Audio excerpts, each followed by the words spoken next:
Imagine installing one EV charger and it just keeps making you money month after month. That's the opportunity you have right here.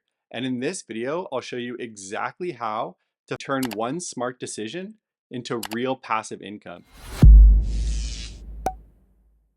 It's pretty common for people to compare EV chargers to gas stations, and it makes sense, right? They're both used to power up cars, but is the market really that similar? I read the other day that California now has more charge ports than they do gas station pumps. I mean, California is pretty far ahead, but I thought that was pretty amazing to read. And when I was a teenager, I actually used to work at a gas station, and I remember seeing, the big sign that's above the gas station with the pricing.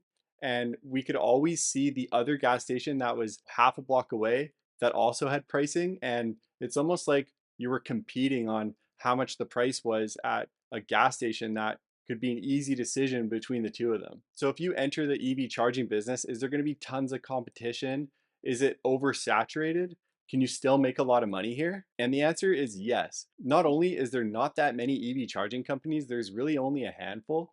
But if you look around, there's so many parking spots, so many buildings, and not that many EV chargers. And on top of this, EV sales just continue to increase. So the demand is just about to go through the roof. So, yes, there's tons of opportunity here. And the most fun part for me is this industry is still in its infancy, and it's almost like the Wild West out here. Every different company you talk to seems to be approaching this thing a little differently. So there's lots of room to be creative and have different entrepreneurial ideas and approach it the way that you see best fit. And when there's a standard business, especially when it's a physical product, it's usually just a race to the bottom in terms of pricing because the sales system is pretty standard. There's lots of businesses that are offering the same product. So when customers are looking at it, they can see it's the same thing from two different places and they can easily just do a price comparison and choose the cheaper option. And when that happens, company A has a cheaper product. So what does company B do? They lower their price. And the next thing you know, there's just a race to the bottom and everybody's losing money. But with EV charging, it's not like that. The product that you're selling, it's electricity, it's fluid, it changes, it's dynamic. And it's also going to change in the future because with more demand on these EV chargers, these utility companies are going to have to take a look at their pricing models and how they want to structure everything. Not to mention, there's more than one way to get this electricity that you want to sell. There's lots of alternative ways like solar panels, or you could even store the electricity in batteries and sell it at a later date. So, like any business, you want to make sure that you're making money, right? And making money means making a profit. And how do we make a profit?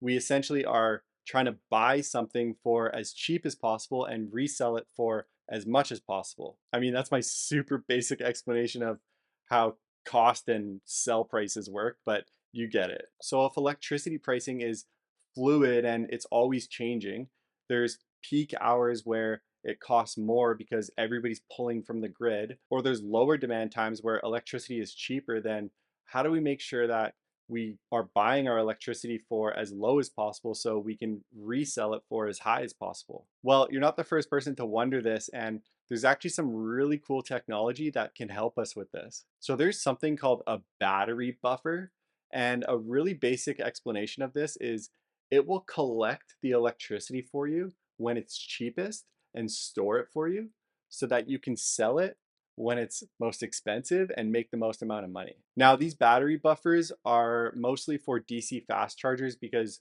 they're quite expensive and DC fast chargers are pulling way more electricity. So it makes more sense in terms of an investment. But if you're going to be spending 150, 200 grand on a DC fast charging setup, then having a battery buffer to essentially double your profits is definitely a good investment. Now, I mentioned that the EV charging market isn't necessarily oversaturated. There are some players that are operating and doing quite well, but there's still room to enter the market and stake your claim, if you will. And there's a really big advantage to being early into a market. If you're one of the first ones there, then you're able to have an advantage over the people that come later. And with these EV chargers, it's not like a product where you can test it out and get rid of it really easily. It's all almost tied into the infrastructure of the building. Once they are installed and connected to their electrical system, it's not something that they can just easily toss out. So once you're in, it might mean that you're there for a while. And usually in the contracts, there's often some sort of maybe non-compete clause or something that says if a host installs your chargers, then you have an agreement where they can't put a competitor right beside you. Now, you can decide if you want this in your contract or not, but I love the idea of having a relationship with a host where if they're happy with your service, then you have the option to grow and install more chargers if the demand is there. Another common misconception I hear is, oh, there's not enough power in the grid, or these buildings don't have enough power and they all need to be upgraded from their electrical service. And yeah, this might be the case if you're looking to install like 20, 30 chargers, then there's a good chance that, you'll need more power. But if we're just getting started and we're trying to stake our claim, if you will, in a bunch of these locations, then we're only looking to put one or two chargers. I'd say two, go with two chargers for each spot. And if you're only installing two chargers, I can almost promise you that unless this building is super old, they're gonna have enough power for you, which means you won't have to pay for a big install, which also means your project will be less expensive, which then means you'll break even quicker and start making a profit. So in the early stages, look for locations that are busy. A lot of people can easily access them. They stick around for a while, and you might have conversations with the owner and ask them, how far away is your electrical room? Do you have enough power in the building? And have you noticed if your clients or the people visiting, your customers, are driving more and more electric cars? Then this might be a good spot to keep your eye on.